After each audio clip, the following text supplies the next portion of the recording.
I want to start by asking everyone in the audience here a question. How many of you are completely comfortable with calling yourselves a leader? See, I've asked that question all the way across the country, and everywhere I ask it, no matter where, there's always a huge portion of the audience that won't put up their hand. And I've come to realize that we have made leadership into something bigger than us. We made it into something beyond us. We made it about changing the world. And we've taken this title of leader and we treat it as if it's something that one day we're going to deserve. But to give it to ourselves right now means a level of arrogance or cockiness that we're not comfortable with. And I worry sometimes that we spend so much time celebrating amazing things that hardly anybody can do that we've convinced ourselves that those are the only things we're celebrating. And we start to devalue the things that we can do every day. And we start to take moments where we truly are a leader, and we don't let ourselves take credit for it, and we don't let ourselves feel good about it. And I've been lucky enough over the last 10 years to work with some amazing people who have helped me redefine leadership in a way that I think has made me happier. And with my short time today, I just want to share with you the one story that is probably most responsible for that redefinition. I went to a school in a little school called Mount Allison University in Sackville, New Brunswick. And on my last day there, a girl came up to me and she said, "I remember the first time that I met you."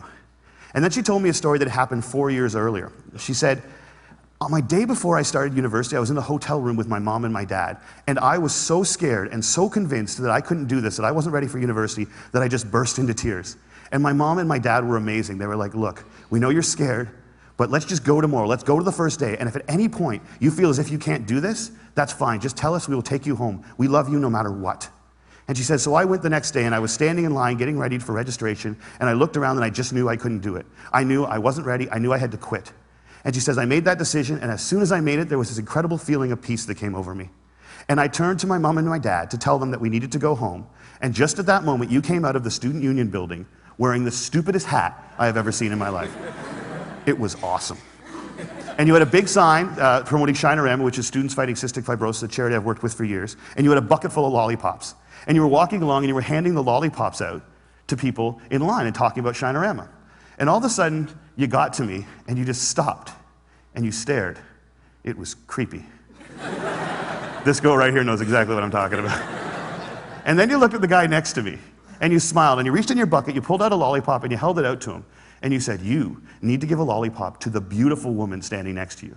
And she said, "I have never seen anyone get more embarrassed faster in my life." He turned beet red, and he wouldn't even look at me. He just kind of held the lollipop out like this. And I felt so bad for this dude that I took the lollipop. And as soon as I did, you got this incredibly severe look on your face, and you looked at my mom and my dad, and you said, "Look at that.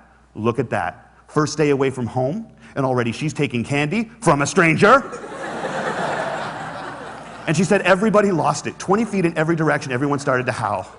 And I know this is cheesy, and I don't know why I'm telling you this.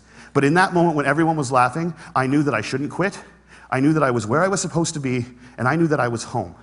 And I haven't spoken to you once in the 4 years since that day, but I heard that you were leaving. And I had to come up and tell you that you've been an incredibly important person in my life, and I'm gonna miss you. Good luck. And she walks away, and I'm flattened. And she gets about 6 feet away, she turns around and smiles and goes, "You should probably know this too. I'm still dating that guy 4 years later." A year and a half after I moved to Toronto, I got an invitation to their wedding. Here's the kicker, I don't remember that. I have no recollection of that moment, and I've searched my memory banks because that is funny, and I should remember doing it, and I don't remember it.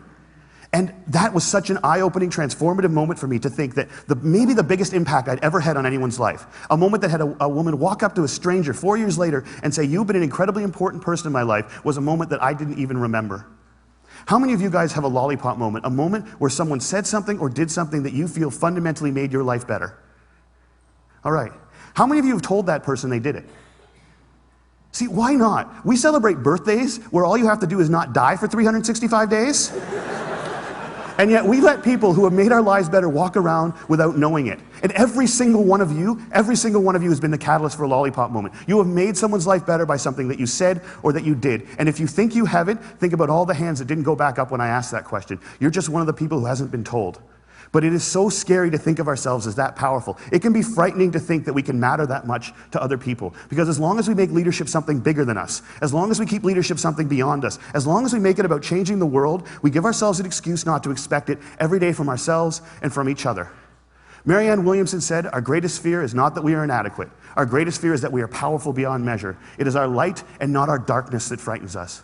And my call to action today is that we need to get over that. We need to get over our fear of how extraordinarily powerful we can be in each other's lives. We need to get over it so we can move beyond it. And our little brothers and our little sisters, and one day our kids, or our kids right now, can watch us start to value the impact we can have on each other's lives more than money and power and titles and influence.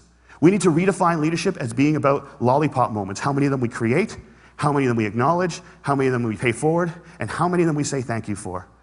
Because we've made leadership about changing the world, and there is no world. There's only 6 billion understandings of it. And if you change one person's understanding of it, one person's understanding of what they're capable of, one person's understanding of how much people care about them, one person's understanding of how powerful an agent for change they can be in this world, you've changed the whole thing. And if we can understand leadership like that, I think if we can redefine leadership like that, I think we can change everything. And it's a simple idea, but I don't think it's a small one. And I want to thank you all so much for letting me share it with you today.